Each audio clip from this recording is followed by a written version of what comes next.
सर्वांना सविनय जय भीम। आज माता रमाई यांच्या जयंतीनिमित्त उपस्थितांना सर्वांना जयंतीच्या मंगलमय शुभेच्छा। मी पत्रकार बोधाचार्य विश्वनाथ घोटे, सणसवाडी भीमापुरी या ठिकाणी राहतो आणि वंचित बहुजन आघाडी पुणे जिल्हा संघटनेचं काम पाहतो। सणसवाडीमध्ये नालंदा बुद्धविहारामध्ये मला प्रियाताईला बोलवण्याचा योग आला। खरंच हे रमाईचं लेकरू आज नेपाळमध्ये जाऊन सुद्धा रमाई बाबासाहेब अभिमाने छातीत ठोकपणे सांगतोय आणि 8वी मध्ये शिकत असताना इतका सुंदर अभ्यास आहे की आपल्यासारख्याला 40 वर्षांना सुद्धा लाजवेल जेवढा आपल्याला माहित नाही तेवढा तुझा अभ्यास आहे। तेव्हा आम्ही तिला सणसवाडीला बोलवल्यानंतर तिला विहारामध्ये कार्यक्रम घेतला तर खरंच ज्या प्रेरणा लहान मुलांनी घ्यायच्या असतात पण त्या ठिकाणी आम्ही वयस्कर माणसांनी तिच्या प्रेरणा घेऊन चळवळीमध्ये अजून जोशाने काम करण्याची आम्हाला स्फूर्ती आली। तिला मी खरंच आज आपल्या चळवळीतलं उभारतं नेतृत्व आहे आणि नक्कीच ती आपल्या महापुरुषांचा इतिहास आज ती भारताच्या बाहेर जाऊन सुद्धा सांगते। तिने खूप बोधगया, नेपाळ, नागपूर बरेच भारतातून तिला कॉल येतात तिच्या प्रवचनासाठी। इतका सुंदर आवाज आणि इतका मांडण्याची तिची लकब, तिची स्पष्टता ती मंत्रमुग्ध करून जाते। मी आपल्या सर्वांच्या वतीने प्रियताई तुला खूप खूप मंगल कामना देतो। तू नक्कीच बाबासाहेबांच्या चळवळीसाठी एक छोटंसं का व्हायना तू योगदान तुझं देशील आणि चळवळ पुढे नेशील। आज खरंच तुम्ही ऐकून मंत्रमुग्ध व्हाल ही अपेक्षा व्यक्त करतो आणि तुला मंगल कामना देतो। सर्वांचा उत्साह फारच कमी दिसतो। सर्वांनी एकदा जोरदार घोषणा द्यायचे। विश्वभर शांती का संदेश देने वाले तथागत गौतम बुद्धांचा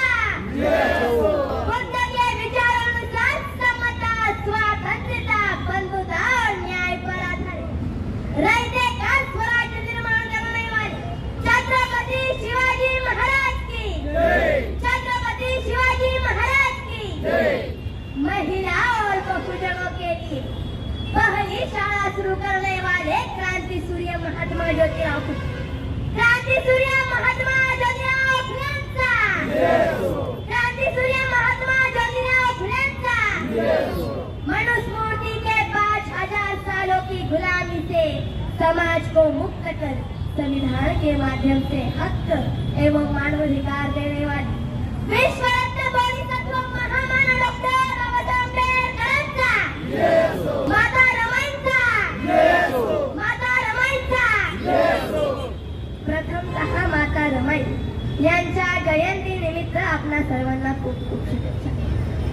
विश्वाला शांतीचा संदेश देणारे तथागत गौतम बुद्धांच्या विचाराचा प्रचार प्रसार करणारे चक्रवर्ती मौर्य सम्राट अशोक बुद्धांच्या विचारानुसार समता, स्वातंत्र्यता, बंधुता व न्यायावर आधारित रयतेचं स्वराज्य निर्माण करणारे छत्रपती शिवाजी महाराज वयाच्या 14व्या वर्षी संस्कृत भाषेत बुद्धभूषण घेणारे छत्रपती संभाजी महाराज महिला आणि बहुजनांसाठी पहिली शाळा सुरू करणारे क्रांती सूर्य महात्मा ज्योतिराव फुले मनुस्मृतीच्या 5000 वर्षाच्या गुलामीतून अहो समाजाला मुक्त करून संविधानाच्या माध्यमातून हक्क व मानवाधिकार देणारे विश्वरत्न डॉक्टर बाबासाहेब आणि त्यांना घडविण्यासाठी त्याग करणाऱ्या माझ्या माता रमाई प्रथमतः या कार्यक्रमाच्या निमित्ताने सर्व महापुरुषांना मी प्रियानते विनम्राचं अभिवादन करते। मला म्हणावेसे वाटते की अहो या दलितांच्या उद्धारात केले जीवाचे रान या दलितांच्या उद्धारात केले जीवाचे रान माता भगिनींना घटनेत केले माणूस म्हणून सन्मान अहो केला 14 काळाचा सत्याग्रह मनुस्मृतीचे केले दहन अशा या महामानवाला डॉक्टर बाबासाहेब आंबेडकरांना मी प्रियानते करते नमन। आपलं मी मनापासून सहर्ष स्वागत करते। आपण महापुरुषांच्या कार्यावर चालणारे आहात आणि माता रमाई यांना अभिवादन करण्यासाठी निश्चितपणे येथे आलात याबद्दल आपले मी धन्यवाद देते। खरं तर झालेलीच आहे. म्हणून येथे मला म्हणावेसे वाटते की विसरू नका त्या मातेला.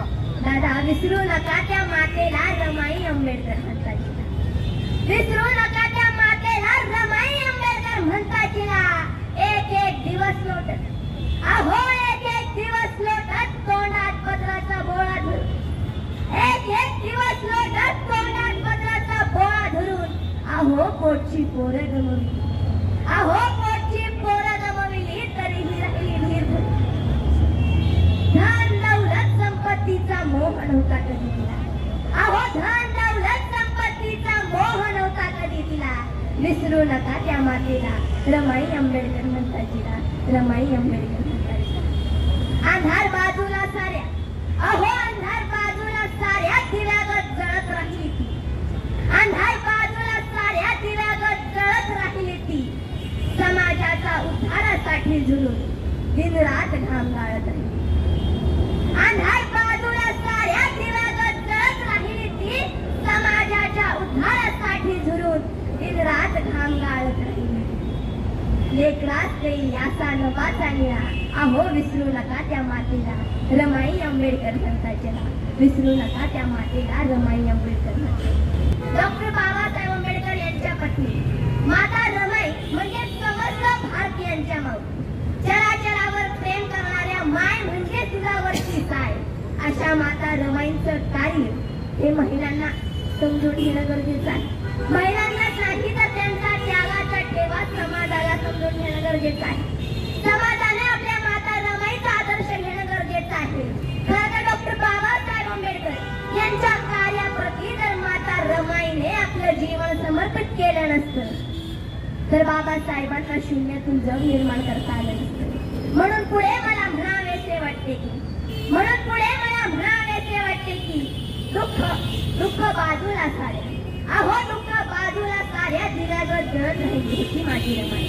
तर या रमाईला अभिवादन करण्यासाठी आपण सर्वजण आलेलो आहोत. म्हणून मला म्हणावेसे वाटते की जन्म द्या माता रमाईला, जन्म द्या माता रमाईला, तेव्हा येथे बाबासाहेब भरती. जन्म द्या माता रमाईला, तेव्हा येथे बाबासाहेब भरती. नाहीतर इतिहासाला नतमस्तक व्हा, नाहीतर इतिहासाला नतमस्तक व्हा. उद्या इतिहास देखील घडेल. तर पुढे मला म्हणावेसे वाटते की, पुढे मला म्हणावेसे वाटते, खांद्याला खांदा लावून बनवा एक मजबूत किल्ला. विसरू नका त्या मातेला, रमाई आंबेडकर म्हणतात. कोण म्हणतं तू 7 कोटीची माय, कोण म्हणतं तू 9 कोटीची माय, कोण म्हणतं तू 7 कोटीची माय, कोण म्हणतं तू 9 कोटीची माय. मी म्हणते तू सर्वांचीच माय. दाखवावा असा भारतीय मला, ज्याच्यावर माझ्या रमाईचे उपकार नाही, ज्याच्यावर माझ्या रमाईचे. खरं तर बाबासाहेबांच्या कमाईची मालकीण होती माझी रमाई. बाबासाहेबांच्या कमाईची मालकीण होती माझी रमाई. बाबासाहेबांच्या कमाईची मालकीण होती माझी रमाई. बाबासाहेबांच्या क्रांतीची मशाल होती माझी रमाई. इथल्या प्रत्येक पोरक्या लेकराची आई होती माझी रमाई. बाबासाहेबांच्या लेखणीची शाई होती माझी रमाई. बरोबर आहे ना ताई? म्हणून पुढे मला म्हणावेसे वाटते, जन्म दिला नसला तरी संगोपन आमचे केलेले आहे. जन्म दिला नसला तरी संगोपन केलेले आहे, आमचे बालपण तिने केलेले आहे. समाजाच्या उद्धारासाठी बाबासाहेबांसोबत ही पण घेतली, अहो देहाने घटली परंतु मागे नाही. देहाने घटली परंतु मागे ना घटली. अशाच माता रमाईला मी प्रियानप्ते विनम्र अभिवादन करते व आपणा सर्वांना माता रमाई यांच्या जयंतीनिमित्त खूप खूप शुभेच्छा. खरं तर माता रमाईंचा इतिहास समजून घ्यायचा असेल तर बाबासाहेबांचा इतिहास समजून घ्यावा लागतो. आणि जर बाबासाहेबांचा इतिहास समजून घ्यायचा असेल तर महापुरुषांचा इतिहास समजून घ्यावा लागतो. चळवळ सुरू झाली 2500 वर्षापूर्वी. खरं तर तथागत गौतम बुद्ध यांचे वडील सिद्धोधन हे शाक्यमुनी वंशाचे शासक म्हणजेच शेतकरी कुणबी राजा होते. आणि त्यांचे पुत्र म्हणजे सिद्धार्थ गौतम. खरं तर विश्वाने त्यांच्या बुद्धिमत्तेला, त्यांच्या विद्वत्तेला पाहून त्यांना बुद्ध ही उपाधी दिलेली आहे. जशी महात्मा ज्योतिराव फुले यांचं कार्य बघून लोकांनी त्यांना महात्मा ही उपाधी दिली, त्याचप्रमाणे तथागत तथागत गौतम बुद्ध यांना विश्वाने बुद्ध ही उपाधी दिलेली आहे. खरं वयाच्या 29व्या वर्षी त्यांनी सुखी संसार सोडून नानावनाचा मार्ग धरला. जगात दुःख आहे हे सांगणारा पहिला बुद्ध होता. अहो जगात दुःख आहे हे सांगणारा पहिला बुद्ध होता. दुःख हे आर्य अष्टांगिक मार्गाने नष्ट होते हेही सांगणारा पहिला बुद्ध होता. जगातले दुःख नष्ट करून सुख मिळवून देणाराही पहिला बुद्ध होता. म्हणून लोक त्यांना सुख करता दुःख करता असे म्हणत होते. तथागत गौतम बुद्ध यांनी आपल्या सर्वांना एक महान संदेश दिलाय. आत्मदीप भव म्हणजे स्वयंप्रकाशित व्हा. तुम्हीच तुमचे गुरु होऊ शकता. तुम्हाला कथाकथित गुरु करण्याची गरज नाही व कोणाच्या शरण अथवा पाया पडण्याचीही गरज नाही. तथागत गौतम बुद्ध हे खूप महान व्यक्तिमत्व होते. छत्रपती शिवरायांनी बुद्धांना आदर्श मानले व शिवरायांचा जन्म तुम्हा सर्वांना माहितच असेल शिवनेरी किल्ल्यावर झालेला आहे. त्या पाठीमागचं देखील एक ऐतिहासिक कारण आहे. शहाजी महाराज यांचा जन्म जगप्रसिद्ध बुद्ध लेणी असलेल्या वेरूळ येथे झालेला आहे. साहजिकच आहे की त्यांच्यावर बुद्धांचे विचाराचे म्हणजे समता, स्वातंत्र्यता, बंधुता व न्यायाचा प्रभाव होता. जेव्हा राजमाता जिजाऊ यांच्या पोटात बाळ शुभा होते तेव्हा शहाजी महाराज आणि राजमाता जिजाऊ हे शिवनेरी किल्ल्यावर आले. कारण त्या किल्ल्यावर 4 बुद्ध लेण्या आहेत. बाळ शुभांवर बुद्धांच्या विचाराचा प्रभाव व्हावा अर्थात समता, स्वातंत्र्यता, बंधुता व न्यायाचा प्रभाव व्हावा म्हणून ते शिवनेरी किल्ल्यावर आले. खरं तर जिथे शिवरायांचा जन्म झाला तेथून 50 मीटर अंतरावर एक मस्जिद आहे. परंतु त्या मस्जिदीखाली एक विशाल बुद्ध विहार आहे. त्या बुद्ध विहाराचा वापर पाणी साठवण्यासाठी केला जातो. हौद म्हणून केला जातो. फार दुर्दैवाची गोष्ट आहे. परंतु हे आपण मनावर घेतो का? खरं तर आता जयंती पण शिवरायांची येणार आहे. आपण त्या दिवशी मोठा डीजे लावणार, कार्यक्रम ठेवणार प्रबोधनाचा.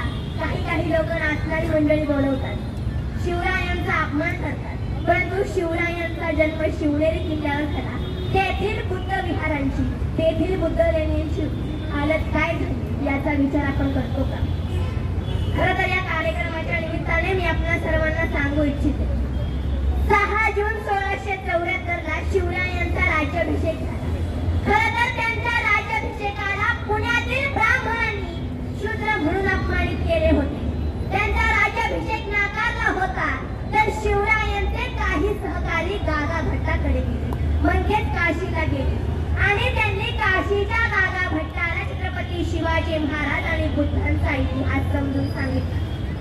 तो म्हणजे सिद्धार्थ गौतम बुद्ध यांचे वडील शुद्धोधन हे शाक्य पुलिंग वंशाचे शासक म्हणजे शेतकरी कुणबी राजा आहे. म्हणजे भोसलेही राजा झाले. हे नातं गागा भट्टाच्या लक्षात येतात तो रायगडावर येण्यास तयार झाला. परंतु पुण्यातील काही ब्राह्मण मंडळींनी त्या गागा भट्टाला फूस भरली आणि आपली काही लोक शिवरायांच्या मंत्रिमंडळात घुसविली. त्या गागा भट्टाने शिवरायांचा राज्याभिषेक 6 जून 1674 ला आपल्या डाव्या पायाच्या अंगठ्याने केला. हे राजमाता जिजाऊ यांना सहन झाले नाही म्हणून त्या 10 दिवसातच म्हणजे 17 जून 1674 ला मृत्यू पावला. शिवरायांनी आपला दुसरा राज्याभिषेक देखील केलेला आहे. 24 सप्टेंबर 1674 शाक्त म्हणजेच बुद्ध पद्धतीने निश्चलगिरी गोसावी द्वारा त्यांनी आपला दुसरा राज्याभिषेक केला. बाबासाहेब नेहमीच म्हणायचे छत्रपती शिवाजी महाराज हे शूद्र राजा होते.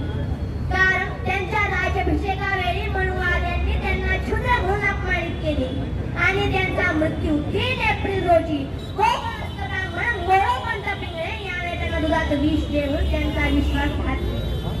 संभाजी महाराजांना देखील मनुस्मृतीनुसार मारण्यात आले होते. कारण त्यांनी वयाच्या 14व्या वर्षी संस्कृत भाषेत बुद्धभूषण हा ग्रंथ लिहिला होता. तप्तसळीने डोळे फोडले, कान फोडले, जीभ कापली, हातापायाची बोटे छाटून, अंगाची साल काढून हाल करून त्यांना मनुस्मृतीनुसार मारण्यात आले. खरं तर या कार्यक्रमाच्या निमित्ताने मी आपल्या सर्वांना सांगू इच्छितो. आपल्या सर्वांना जाणून घ्यावं लागेल आपल्या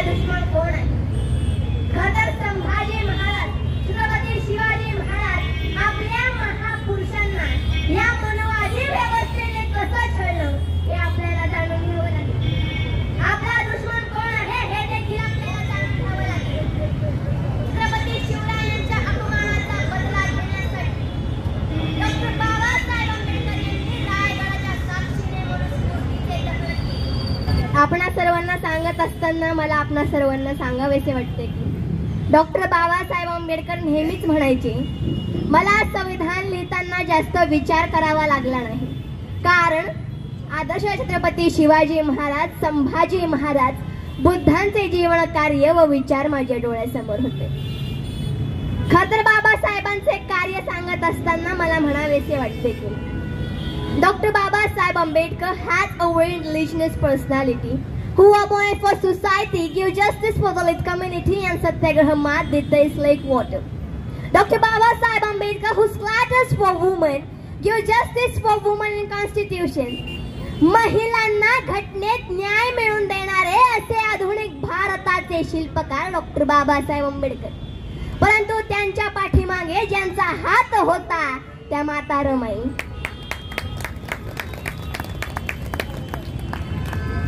खरं तर डॉक्टर बाबासाहेब आंबेडकर यांना वर्गाच्या बाहेर बसविले जायचे.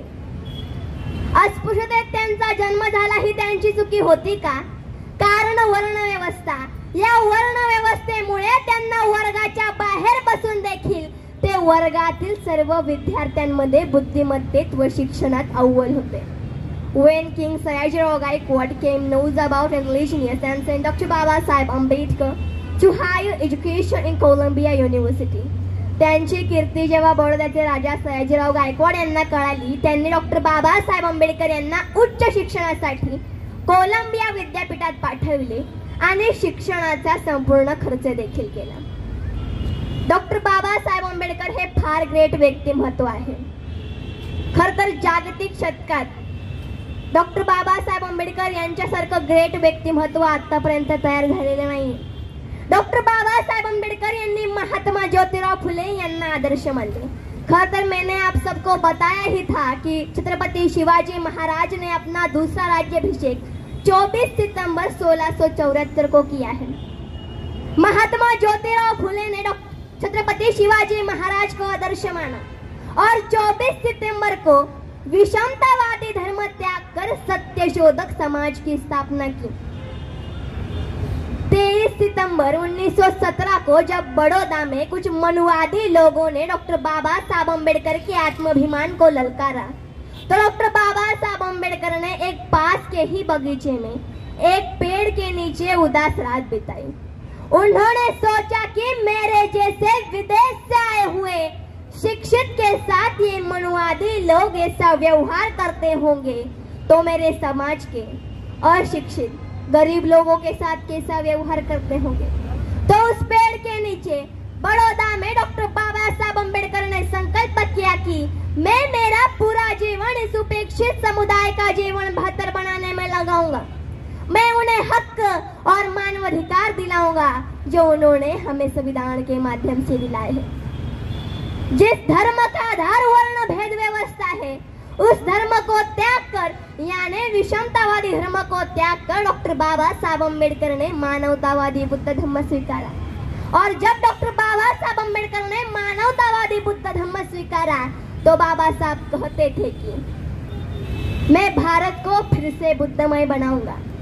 इस समय मैं कहना चाहती हूँ कि अहो इंसान को इंसान बनाने के लिए, अरे इंसान को इंसान बनाने के लिए बुद्ध ने राज्य छोड़ा.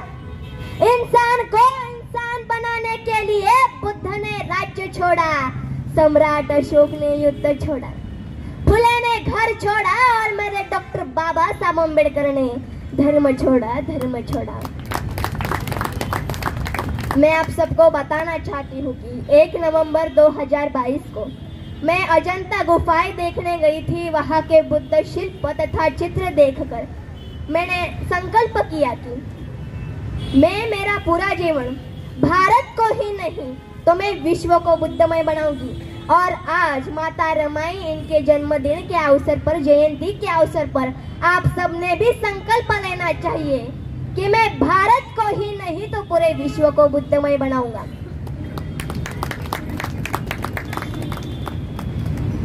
खरं तर येथे उपस्थित असलेल्या मान्यवरांना मी सांगू इच्छिते की आपण जयंती निमित्त एकत्र आलेलो आहोत, परंतु आपल्या महापुरुषांनी काय कार्य केलंय आपल्या महापुरुषांनी आपल्यावर काय उपकार केले त्याची जाणीव आपणा सर्वांना अजिबातच नाहीये.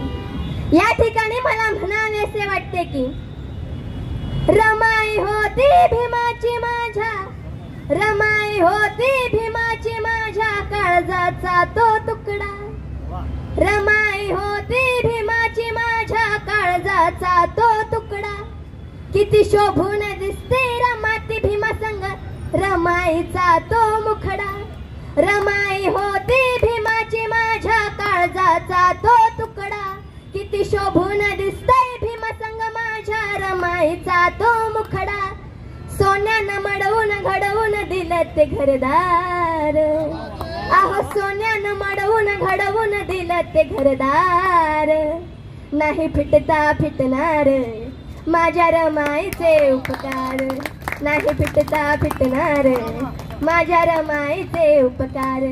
आम्हा मिळून दिलाय सार बंगला गाडी आणि घरदार, आम्हा मिळून दिलाय सार बंगला गाडी आणि घरदार. आम्हा मिळून दिले सगळं बंगला गाडी घरदार. परंतु ज्या मातेने एवढे कष्ट सहन केलेत, बाबासाहेबांना घडवले आणि बाबासाहेबांनी आपल्या सर्वांसाठी संविधान लिहिलंय आणि आपल्याला माणूस म्हणून जगण्याचा अधिकार दिला. म्हणून पुढे मला म्हणावेसे वाटते की आम्हा मिळून दिलाय सार बंगला गाडी आणि घरदार. बहुजनांच्या हितासाठी, बहुजनांच्या हितासाठी लेकर गमवली चार चार, लेकर गमवली चार चार. अशा कठीण काळी संसार केला तो दमान, अशा कठीण काळी संसार केला तो दमान. नाही फिटता फिटणार माझ्या रमाईचे उपकार, ओ नाही फिटता फिटणार माझ्या रमाईचे उपकार. खरं तर महापुरुषांनी आपणा सर्वांना माणूस म्हणून जगण्याचा अधिकार देण्यासाठी जे कष्ट सहन केले, खरं तर आज नाही ठीक आहे, खरं तर आजकालची काही लोक आपल्या महापुरुषांचा वारंवार अपमान करीत आहेत. परंतु आपण फक्त गप्प बसलो आहोत. इस बात पे मैं आप सबको बताना चाहती हूँ कि जेव्हा डॉक्टर बाबासाहेब आंबेडकर देशास लोकशाही राज्यघटना अर्पित करत होते तेव्हा ते म्हणाले होते की पहिले राजा राणीच्या पोटातून जन्म घ्यायचा, परंतु तो आता सर्वांच्या मताने मतपेटीतून घेईल. परंतु ताई आता काय आले आहे, आता ईव्हीएम आले आहे. खरं तर या ईव्हीएम ने लोकशाहीचा घात केला आहे. बाबासाहेब नेहमीच म्हणायचे गुलाम वह होता है, गुलाम वह होता है जो गुन्हा सहत आहे. आणि आज आपण तेच करत आहोत. खरं तर या ईव्हीएम ने सर्व काही बरबाद केला आहे. छोटस उदाहरण देते. चंद्रयान 3 ला जसं इस्रोच्या श्रीहरिकोटातून एका रिमोटच्या साहाय्याने त्यातील बदल, त्याची दिशा एका रिमोटच्या साहाय्याने चेंज केल्या जाऊ शकते, तर ईव्हीएम सारख्या मशिनीमध्ये देखील मताचा फेरबदल केला जाऊ शकतो. खरं तर या ठिकाणी आपण सर्वांनी जागृत होणं गरजेचं आहे. या ईव्हीएम वर बोलणं गरजेचं आहे. खरं तर डॉक्टर बाबासाहेब आंबेडकर म्हणायचे संविधान अंततः अच्छा साबित होगा अगर उसे इस्तेमाल में लाने वाले लोग अच्छे हो, और संविधान अंततः बुरा साबित होगा अगर उसे इस्तेमाल में लाने वाले लोग बुरे हो. आज की परिस्थिति को देखकर मुझे कहना पड़ता है कि अरे भारत का युवा इतना वीर है कि मंदिर मस्जिद के लिए खून तक बहा सकता है, और कायर इतना है कि रोजगारों के मुद्दों पर सवाल तक नहीं उठाता. एक तथ्य यह भी है कि हमारे पास राफेल है लेकिन गरीबों के घरों में राशन नहीं. गांव और शहर की बेटियां खेल के माध्यम से अपना नाम रोशन करना चाहती है, लेकिन सुनने में आती है उनकी सिस्कियां.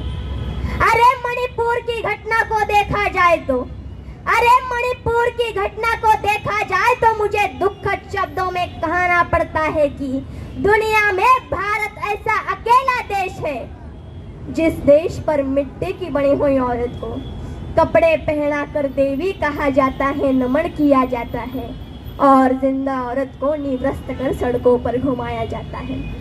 क्या अभी भी लगता है हम स्वतंत्र हैं? इसी बात पर मुझे अण्णा भाऊ साठे की वो काव्य पंक्तियां याद आती है. अण्णा भाऊ म्हणतात, ही न्याय व्यवस्था काही कांची रखेल झाली, ही न्याय व्यवस्था काही कांची रखेल झाली, ही संसद देखील हिजाड्यांची हवेली झाली, हिजाड्यांची हवेली झाली. मी माझ्या व्यथा मांडू कोणाकडे, मी माझ्या व्यथा मांडू कोणाकडे, कारण येथली न्याय व्यवस्था भ्रष्टतेने रंगीन झाली. जेव्हा ब्रिटिशांनी मिठावर टॅक्स लावताच देशातील लोकांनी दांडी आंदोलन केले होते, परंतु आज जे आपले सरकार आहे ते शिक्षण, खाण्यापिण्याच्या वस्तूंवर जीएसटी रूपाने टॅक्स लावते, तरीही जनता गप्प का असा प्रश्न मला पडतो. जनता गप्प का आहे? ती जागृत का नाही होत? का ती फक्त महापुरुषांच्या जयंती निमित्त एकत्र येते? का ती फक्त जय भीम म्हणते? का ती जनता फक्त जय जिजाऊ म्हणते, जय शिवराय म्हणते? परंतु देशात काय घडतंय यावरती का आवाज उठवत नाही? जे आवाज उठवतात त्यांचं तोंड दाबल्या जातं. असं का, असा प्रश्न मला निर्माण होतो. खर तर या ठिकाणी मला म्हणावेसे वाटते की वारंवार आमच्या महापुरुषांचा अपमान होता है. डॉक्टर बाबा साहब अम्बेडकर ने, मैं आप सबको बताना चाहती हूँ कि जब मनुस्मृति के अनुसार महिला और बहुजनों को जानवर से भी 72 उन पर जुल्म कर रहे थे, तो डॉक्टर बाबा साहब अम्बेडकर ने संविधान के माध्यम से उन्हें इंसान बनाया. कुछ लोग इस जन्म में स्वर्ग देखने की चाहत रखते हैं. उनसे मैं कहना चाहती हूँ मनुवादी विषमतावादी लोग गृह मंत्री से स्वर्ग और नरक की बातें रटाकर संविधान और बाबा साहब का अपमान करना चाहते हैं. संविधान और बाबा साहब का अपमान कर लोकशाही का अपमान करना चाहते हैं. महाराष्ट्र के परभनी में जब लोगों ने ईवीएम के मुद्दे को लेकर जन आंदोलन खड़ा किया, तो विषमतावादी लोगों ने वकालत का अध्ययन करने वाले निर्दोष हिंदू सोमनाथ सूर्यवंशी की हत्या की और पुलिसों के माध्यम से वहां दंडुकेशाही निर्माण की. ये लोग संविधान को मिटाना चाहते हैं, संविधान को मिटाकर हुकुमशाही निर्माण करना चाहते हैं. इसी बात पर मैं कहना चाहती हूँ कि ईवीएम हटाओ, मताधिकार बचाओ. ईवीएम हटाओ, मताधिकार बचाओ. मताधिकार बचेगा तो संविधान बचेगा, मताधिकार बचेगा तो संविधान बचेगा, और संविधान को बचाना होगा तो आप सबको आवाज उठाना होगा. खरं तर आज जे काही घडते यावर मला म्हणावेसे वाटते, कुणी लाच दिली व कुणी लाच घेतली, कुणी लाच दिली व कुणी लाच घेतली हे आम्हा भारतीयांना विदेशी मनुवादी लोकांनी सांगण्याची गरज नाही. या कार्यक्रमाच्या निमित्ताने स्टेजवरून मी व्हिडिओ देखील रेकॉर्ड होत आहे. या स्टेजवरून मी हे सांगते त्या मनुवादी लोकांना, खरं तर वारंवार महापुरुषांचा अपमान, बाबासाहेबांचा अपमान होत आहे, शिवरायांचा अपमान होत आहे. खरं तर त्या मनुवादी व्यवस्थेच्या विरोधात मी आवाज उठवते आणि आपणा सर्वांना जागृत करण्याचं काम करत आहे. आपण सर्वांनी मला पाठिंबा द्यायला हवा. महापुरुषांच्या विचारावर चालायला हवं. आणि बाबासाहेबांचं स्वप्न होतं भारत पुन्हा बुद्धमय व्हावा. मैं आप सबको बताना चाहती हूँ कि जेव्हा डॉक्टर बाबासाहेब आंबेडकरांनी 1935 मध्ये एक घोषणा केली होती, माझा जन्म जरी हिंदू धर्मात झाला असेल तरी मी हिंदू धर्मात मरणार नाही. तुम्हाला प्रश्न पडत असेल की बाबासाहेबांनी त्वरितच का नाही धर्मांतर केलं? या पाठीमागचं कारण आहे, इतिहासात ज्या ज्या महापुरुषांनी विषमतावादी धर्म त्याग करून मानवतावादी बुद्ध धर्म स्वीकारला त्या महापुरुषांची हत्या झालेली दिसून येते. आणि बाबासाहेबांना त्यांचे कार्य पूर्ण करायचे होते जे त्यांनी 35 ते 40 वर्षात पूर्ण केलेले आहे. 14 ऑक्टोबर 1956 ला डॉक्टर बाबासाहेब आंबेडकर यांनी आपल्या 5 लाख अनुयायांसमेत बुद्ध धर्म स्वीकारला. तुम्हाला आणखीन एक प्रश्न पडत असेल की बाबासाहेबांनी 14 ऑक्टोबरलाच का बुद्ध धर्म स्वीकारला? 1956 14 ऑक्टोबरला अशोक विजयादशमी होती. त्या दिवशी सम्राट अशोकाने कलिंगाला हरवले होते आणि ते 10 दिवस उत्सव साजरा करत होते, परंतु त्यांच्या मनाला समाधान मिळत नव्हतं. तेव्हा त्यांनी आपल्या हातातली तलवार खाली ठेवून बुद्ध धम्म स्वीकारला आणि मोठी धम्माची क्रांती केली. तोच अशोक विजयादशमीचा दिवस. आणि त्याच दिवशी बाबासाहेबांनी बुद्ध धम्म स्वीकारला. आपल्या 5 लाख अनुयायांच्या तोंडातून 22 प्रतिज्ञा ओढून घेतल्या. परंतु आज मी पाहते 22 प्रतिज्ञा नेहमी बुद्ध विहारांमध्ये म्हटल्या जातात, वंदना घेतली जाते, परंतु त्याचे पालन कोणीच करत नाही. पंचशील घेतलं जातं, त्रिशरण घेतलं जातं, परंतु त्याचं पालन आज कोणीच करताना दिसत नाहीये. तर 6 डिसेंबर 1956 ला बाबासाहेबांचा महापरिनिर्वाण झाले, तेव्हा देशातील लाखो लोक बाबासाहेबांना 6 डिसेंबरला अभिवादन करण्यासाठी मुंबईच्या चैत्यभूमीवर येतात. साहजिकच आहे की तेथे बाबासाहेबांच्या कार्याचा, बाबासाहेबांच्या विचाराचा, जीवन कार्याचा गौरव होताना दिसून येतो. हे त्या मनुवादी लोकांना सहन झाले नाही, म्हणून त्यांनी 6 डिसेंबर 1992 ला बाबरी मस्जिद पाडून समाजात मोठी दरी निर्माण करण्याचा प्रयत्न केला. पुढे 26 नोव्हेंबरला डॉक्टर बाबासाहेब आंबेडकर यांनी संविधान लिहून पूर्ण केला, म्हणून तो दिवस आपण संविधान दिवस म्हणून साजरा करतो, मानव मुक्तीचा दिवस म्हणून साजरा करतो. हे देखील त्या मनुवाद्यांना सहन झाले नाही, म्हणून त्यांनी 26 नोव्हेंबर 2008 ला कसाबला माध्यम बनून मुंबई हल्ला घडवून आणला आणि मानव मुक्तीच्या दिवसाला काळा दिवस करण्याचा प्रयत्न केला. 9 ऑगस्ट 2018 ला दिल्लीच्या जंतर मंतर मैदानावर दिल्ली प्रशासन व मीडिया समोर जाहीरपणे संविधानाला जाळण्यात आले. संविधान विरोधात घोषणा देण्यात आल्या. आज देखील काही लोक संविधान विरोधात भाषण करतात. आपली लोक म्हणतात संविधानातली एक जरी कलम बदलली किंवा संविधानाला हात जरी लावला तरी आम्ही हात तोडून टाकू, पाय तोडून टाकू. परंतु आज काय होते, संविधान 1950 मध्ये लागू झाले ते आज 2025 पर्यंत. त्यात 105 घटना दुरुस्त केल्या. किती? 105. त्यातील बऱ्याच बहुजनांच्या हिताच्या होत्या, त्या नेस्तनाबूत करण्यात आल्या. याचा आपण सर्वजण विचार करतो का? इतिहासात ज्या ज्या महापुरुषांनी विषमता धर्म त्याग केला आणि मानवतावादी बुद्ध धर्म स्वीकारला, त्या त्या महापुरुषांची हत्या झालेली दिसून येते. खर तर ज्या बांधवांकडून आम्हाला अपेक्षा असते तेच बांधव पलटी खातात आणि महापुरुषांविरुद्धच बोलायला लागतात. खर तर बाबासाहेबांनी महिलांना माणूस म्हणून जगण्याचा अधिकार दिलेला आहे. खर तर महिलांना शूद्रांपेक्षाही वाईट ट्रीटमेंट केल्या जायची. बाबासाहेबांनी संविधानाच्या माध्यमातून महिलांना मान सन्मान दिलाय. खर तर येथे मला म्हणावेसे वाटते बाबासाहेब तुम्ही जर नसता तर आमच्या महिला कधीच घडल्या नसत्या, कधीच विद्वान झाल्या नसत्या, कधीच शिक्षित झाल्या नसत्या. खर तर बाबासाहेबांचे, माता रमाईंचे, खर तर बाबासाहेबांना घडविण्यासाठी जे कष्ट माता रमाईंचे होते, या कार्यक्रमाच्या निमित्ताने माता रमाई यांच्या जयंतीच्या निमित्ताने त्या माता रमाईंना डॉक्टर बाबासाहेब आंबेडकर यांना वंदन करते. खर तर आज काय होतंय, संविधानानुसार पालन केलं जात नाहीये, संविधानाविरोधात घोषणा दिल्या जात आहेत, संविधानाविरोधात भाषण केल्या जाते. कुछ लोग पाप धोने के लिए गंगा नहाने वाले, इसी बात पर मैं कहना चाहती हूँ, अरे पाप धोने के लिए गंगा नहाने वाले बुद्धिहीन तथा पाखंडी लोग हैं. पाप धोने के लिए गंगा नहाने वाले बुद्धिहीन तथा पाखंडी लोग हैं और उनको प्रोत्साहन तथा सहयोग देने वाले विवेक शून्य तथा मूर्ख लोग हैं. मोते चाहे प्रयागराज में हो या मक्का मदीना में हो या केदारनाथ में हो, कोई भी शक्ति बचाने नहीं आई. इसीलिए मैं मेरे भारत के देशवासियों से कहना चाहती हूँ कि विदेशी मनुवादी पाखंडवादी ब्राह्मणों के पाखंडवाद से दूर रहकर शिक्षित बनिए. अपने सद्बुद्धि का, अपने विवेकता का उपयोग कीजिए. सच्चा इतिहास जानिए.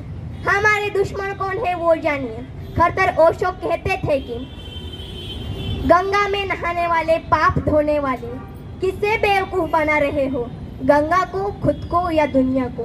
ये बात हमें समझनी होगी। खरं तर आज खूप काही घडतंय आजकालच्या भारतात। आमच्या माता भगिनींवर असेल, आमच्या समाजावर अन्याय अत्याचार केले जात आहेत, परंतु तो समाज आणखीनही जागा झालेला नाहीये। खरं तर त्या समाजाला जागृत करण्यासाठी अशाच कार्यक्रमाचे आयोजन होत असते। माता रमाईचा जयंती असेल किंवा डॉक्टर बाबासाहेब आंबेडकर यांची जयंती असेल, महापुरुषांची जयंती असेल, या महापुरुषांच्या जयंतीनिमित्त या प्रबोधनाचे कार्यक्रम होत आहेत। खरं तर खूप अभिमान वाटतो मला आमच्या विठ्ठलदादा गायकवाड सरांचा। खरं तर ते ही चळवळ घराघरात पोहोचावी, या चळवळीच्या बाबत सर्वांनी एकमत व्हावं, एक निष्ठेने काम करावं, म्हणून आमचे विठ्ठलदादा गायकवाड नेहमी झटत असतात, नेहमी अशाच कार्यक्रमाचे आयोजन करत असतात। चळवळीत सर्वात पहिले त्यांचा पुढाकार असतो। तर येथे उपस्थित मान्यवरांना माझी विनंती आहे की विठ्ठलदादांसाठी एकदा जोरदार टाळ्या झाल्या पाहिजे। सर्व माझे भांगे घोषणा देणार आहेत। विश्वरत्न डॉक्टर बाबासाहेब आंबेडकरांचा, डॉक्टर बाबासाहेब आंबेडकरांचा, माता रमाईचा, माता रमाईचा।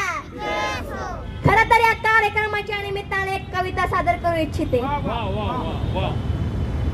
जसं माझ्या माता रमाईने कष्ट केले, बाबासाहेबांना घडविले आणि बाबासाहेबांनी संविधान दिले, तशाच माझ्या सावित्रीमाईंनी देखील कष्ट केले, स्त्री शिक्षणाची मुहूर्तमेढ केली। खतर येथे मला म्हणावेसे वाटते की भिडेवाडा हे स्वाभिमानाचं प्रतीक आहे।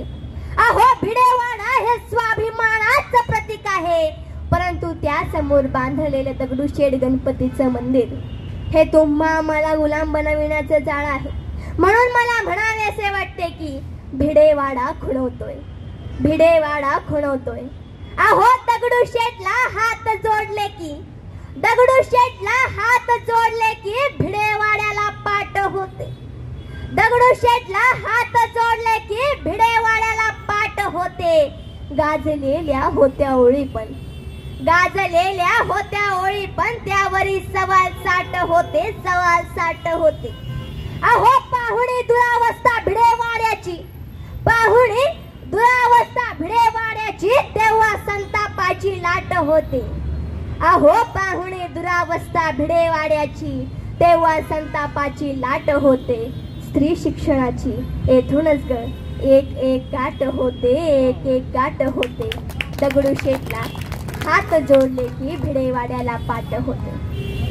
पावलो पावली त्यांच्या, अहो, पावलो पावली त्यांच्या आडवळणाचे घाट होते, पावलो पावली त्यांच्या आडवळणाचे घाट होते। डबक्यात साचलेल्या पाण्याचे, डबक्यात साचलेल्या पाण्याचे वाहणारे पाट होते, वाहणारे पाट होते।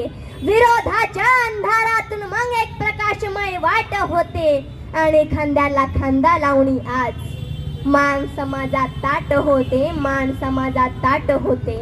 दगडूशेठला हात जोडले की भिडेवाड्याला पाठ होते, भिडेवाड्याला पाठ होते।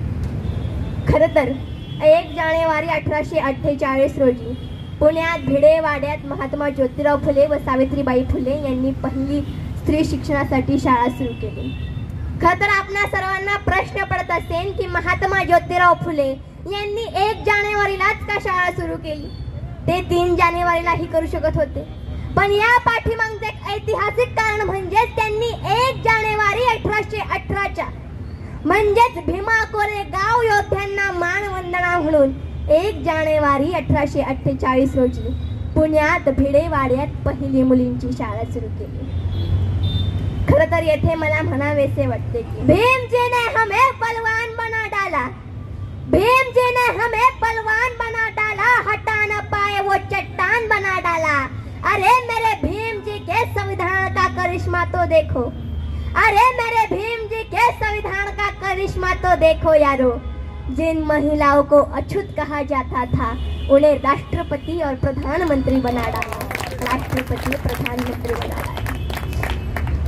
खरं तर असेच कार्यक्रम दादा नेहमीच होत राहोत आणि आपले मी आभार व्यक्त करते. आणि दादा जय भीम.